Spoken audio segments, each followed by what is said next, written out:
The latest news for the West Country is in 15 minutes. You're watching ITV1.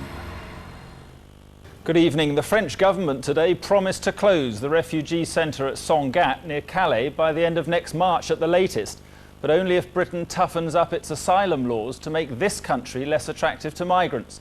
The deal, clinched in Paris today by the Home Secretary David Blunkett, leaves unclear what will happen to all the asylum seekers already in Sangatte, though Afghans there are likely to be sent home.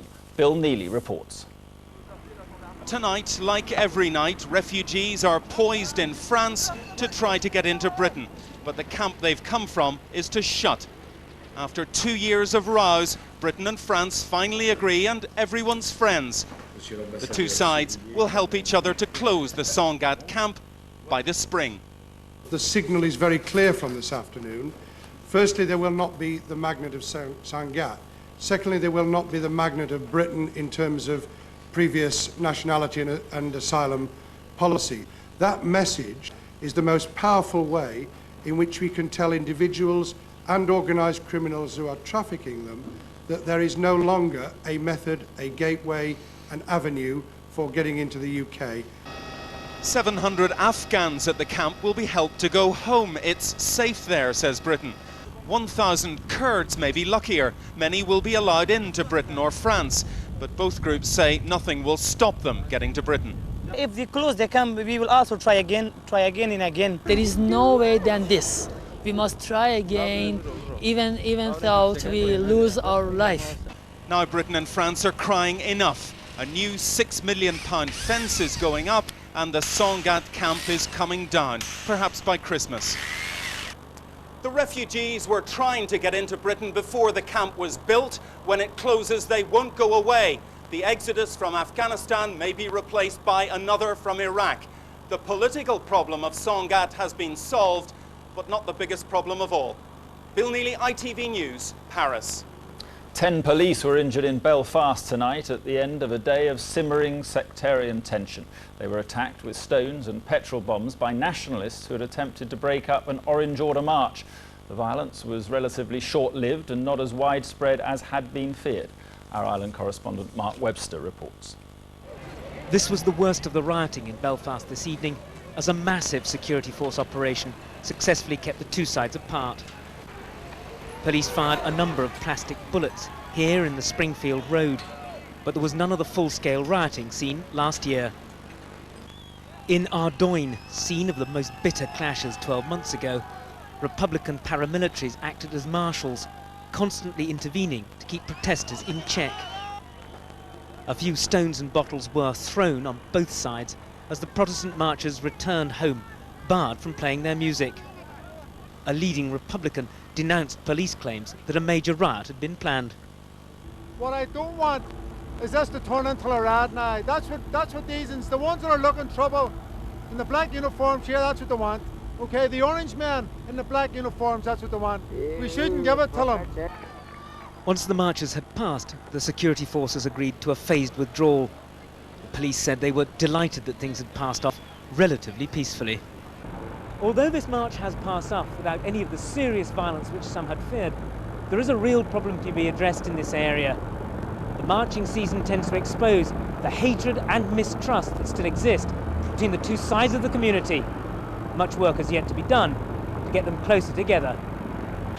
Keeping peace on the streets during this tense time of year has again proved hard enough. Far more difficult will be the political problem of ensuring the troubled peace process doesn't collapse in the months ahead. Mark Webster, ITV News, Belfast. Detectives investigating the disappearance of Amanda or Millie Dowler said today they were now convinced she was the victim of a chance abduction.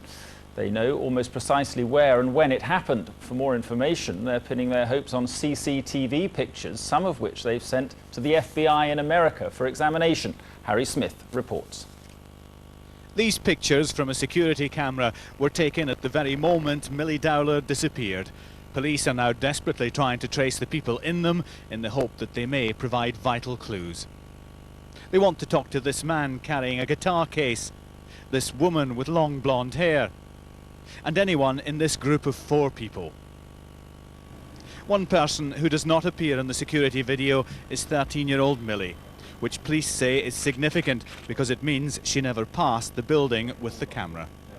It's nearly 4 months now since Millie said goodbye to her friends here at Walton Station and then set off along this road for the short walk home. She came past this tyre and exhaust centre and was last seen just beyond that tree there by a friend who was boarding a bus on this side of the road. The pictures that police are studying today come from the building in the background just beyond those trees.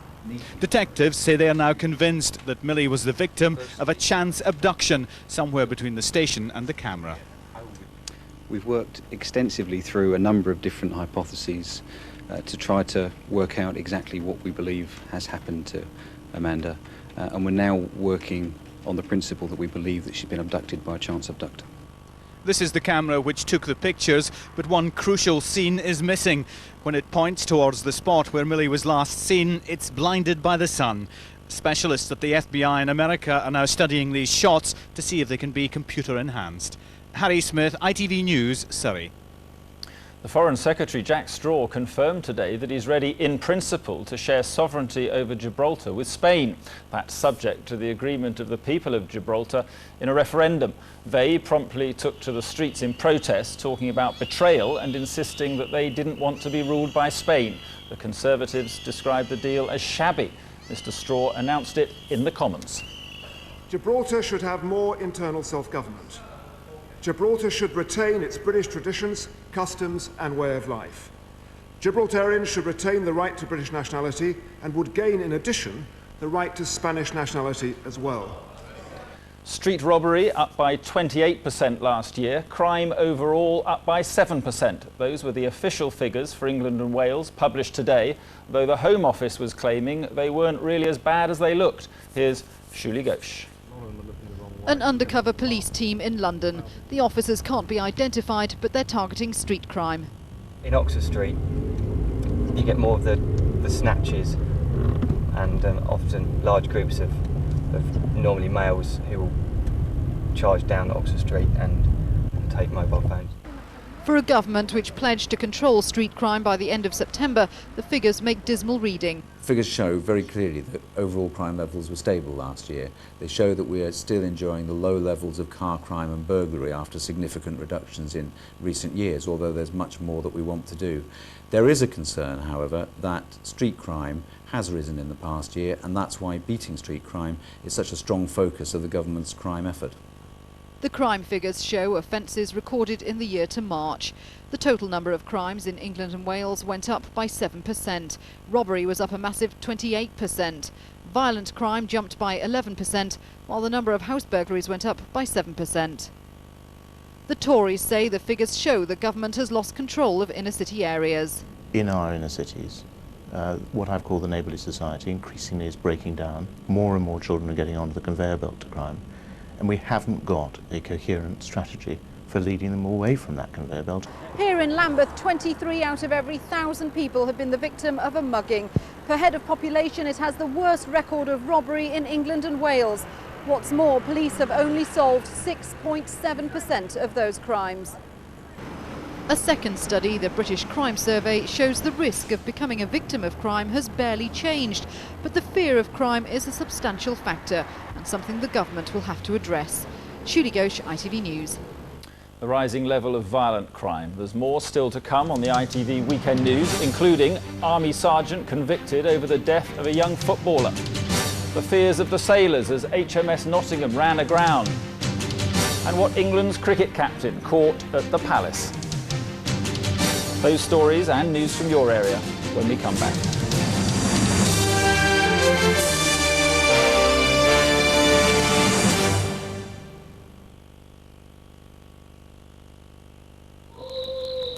Are you sure we'll be safe out here?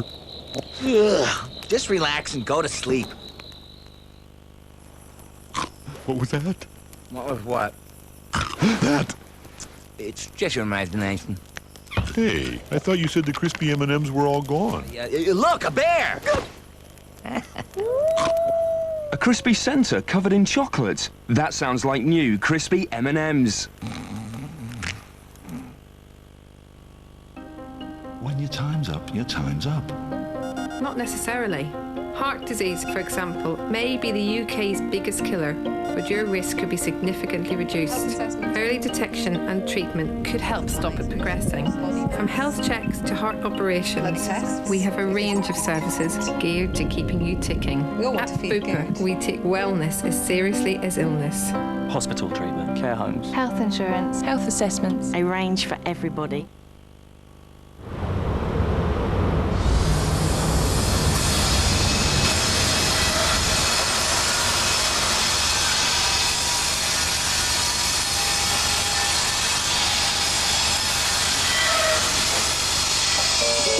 Free your arms with Impulse Antiperspirant. Nourished hair is always more beautiful. Discover Garnier Nutrice, the color that nourishes. The only permanent to combine fruit oil with deep color. Nourishing color makes reds more intense. Nourishing color makes blondes more silky and sensual. Nourishing color makes coppers deliciously rich, irresistible. Not a gray hair in sight.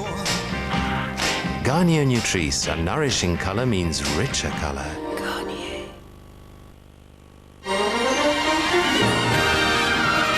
Our fish finger feast. Hearty food, crammed with 100% pure white gar. It's the fish finger pincher! Let's trick him, shipmates.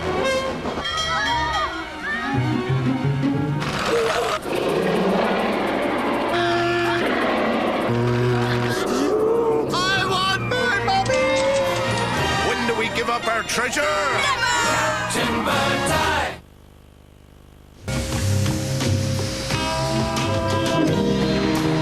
Where has your mind been in the last 10 minutes? Magnum from Walls. New Magnum Moments. 18 mini mouthfuls for sharing from Walls.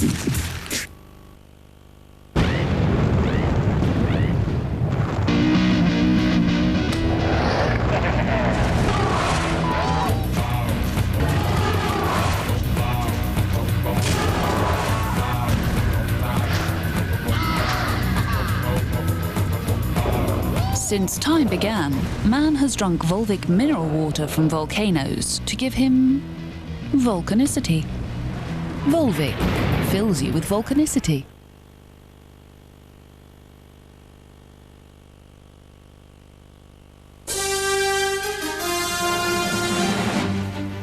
Welcome back. An Army staff sergeant was today found guilty of the manslaughter of Pierre Belanghi, a young footballer who drowned on an Army endurance course at Aldershot.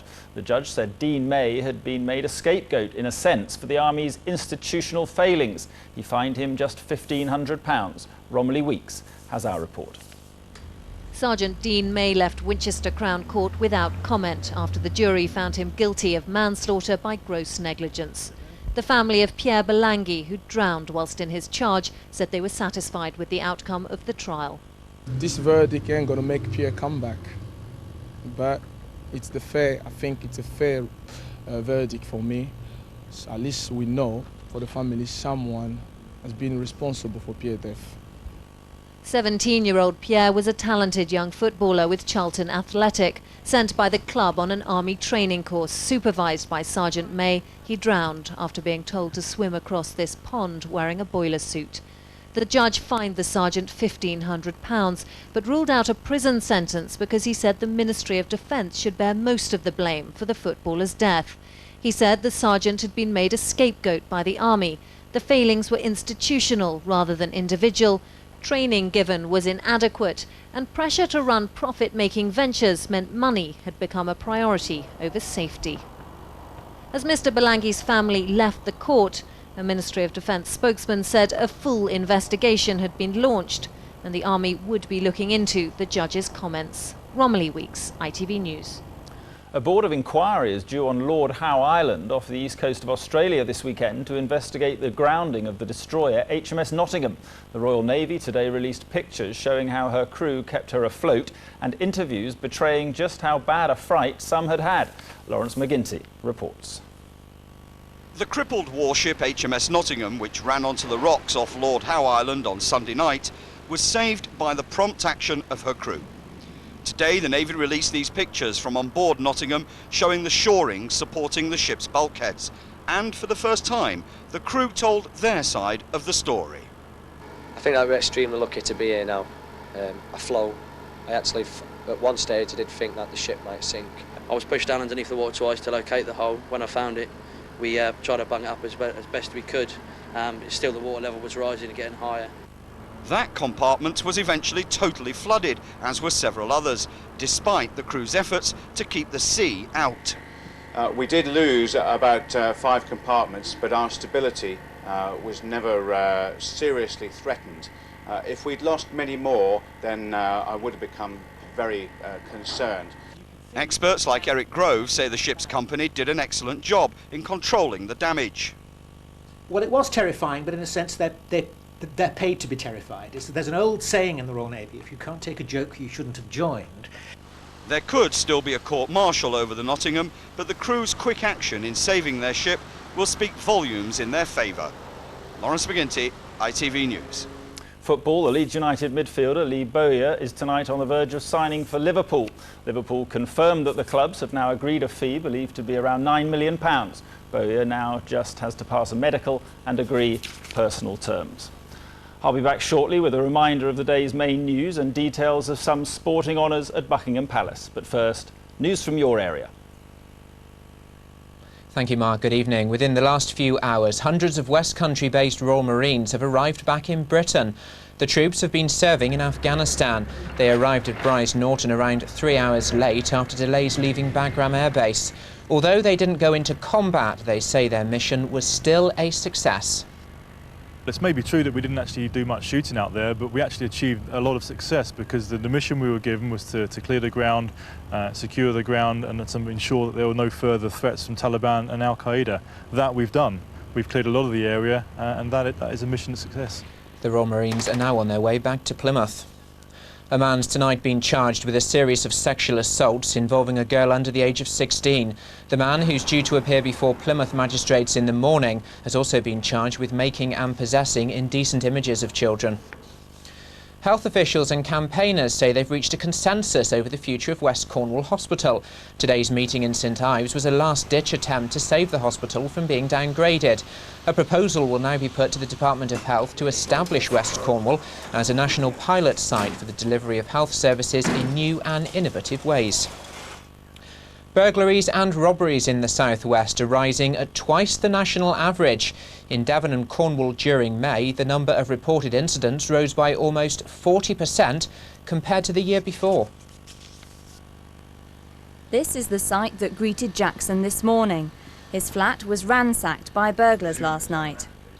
When you are asleep and some thieves just get through your back door, they help themselves towards your drinks, your cigarettes, and leave everything upside down. They steal your computers and wreck the whole everything. They've wrecked everything.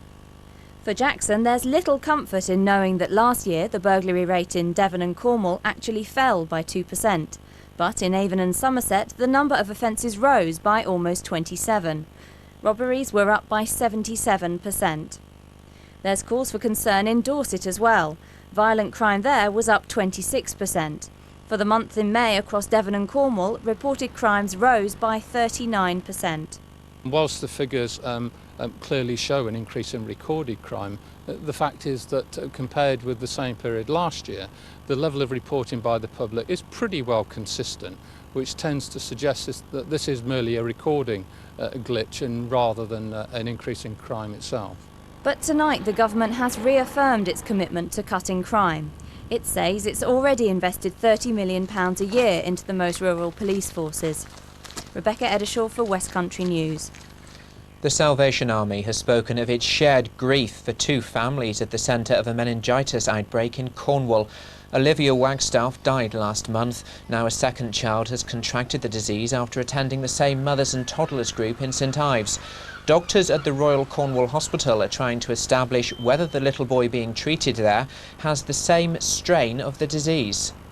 Obviously that the mother and toddler don't just attend the one club. They attend a different club maybe 2 or 3 times a week. So yeah, they know the family and they worry about the family. And support them the best way they can.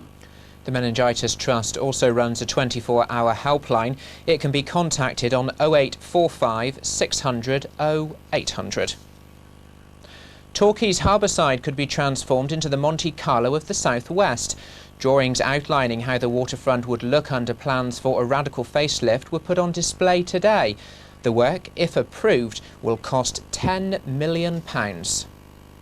Barcelona, other Mediterranean waterfronts are all good examples, and we've looked at those and we've looked at how they do them, and there's no reason why Torquay can't live up to that. We're going for a scheme that really is going to put Torbay and Torquay very firmly on the map as far as our waterfront is concerned. The council has put in a joint bid for the money from the government. And that's the Friday night update from West Country News. We'll have bulletins, of course, throughout the weekend. In the meantime, I'll hand you back to Mark Austin in London. Good night. Hello again, you're watching the ITV Weekend News. In a moment, the latest sporting stars to be honoured at Buckingham Palace. But first, a reminder of tonight's main headlines. The French government promised tonight to close the refugee centre at Sangatte by the end of next March, but only if Britain toughens up its asylum laws to make this country less attractive to migrants. 10 police officers were injured in Belfast tonight in a day of simmering sectarian tension. They were attacked with stones and petrol bombs by nationalists who had attempted to break up an Orange Order march. And police investigating the disappearance of Millie Dowler say they're convinced she was the victim of a chance abduction. They've now asked the FBI for help in examining CCTV footage.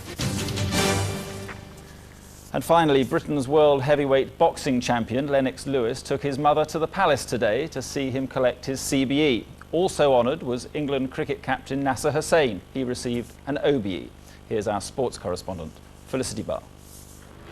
His Canadian accent may have led some to question his Britishness, but today, accompanied by proud mother Violet, Lennox Lewis looked very much a part of the establishment after collecting his CBE from the Prince of Wales. Lewis even offered to send Charles a video of his recent triumph over Mike Tyson. And the world heavyweight champion revealed he may have to fight the American again.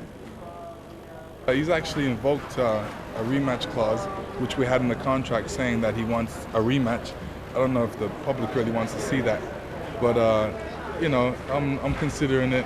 It depends on what happens in the near future and what I decide to do. Also honoured at Buckingham Palace today was the former England football manager Graham Taylor, who received an OBE. As did the current England cricket captain Nasser Hussain. You'd never believe you'd get anything like this, so it's just been a great honour for myself and my family and the team, obviously. The team, the success we've had. And the only thing left, I suppose, is beat Australia, which might be a bit more difficult than this. Australia must wait. Tomorrow Hussain's hoping for victory against India in the NatWest series. Felicity Barr, ITV News. And that's the way it looks tonight. From all of us here at ITV News, a very good night to you.